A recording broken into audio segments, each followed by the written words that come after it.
welcome to Excel Adventurous. So today I'm going to share with you two ways of identifying the duplicates in a presented data.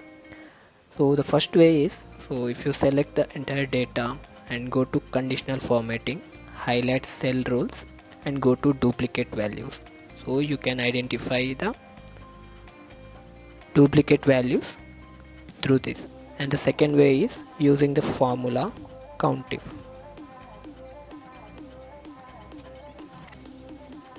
So we'll select the range, lock this, then select the first criteria, close the bracket, enter. So here you can see, so which and all things are repeating more than one time, so that means it is duplicate.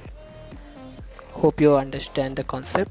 So like, share and comment your if you have any doubts, and also don't forget to subscribe to my YouTube channel and follow me on Instagram at Excel Adventurous.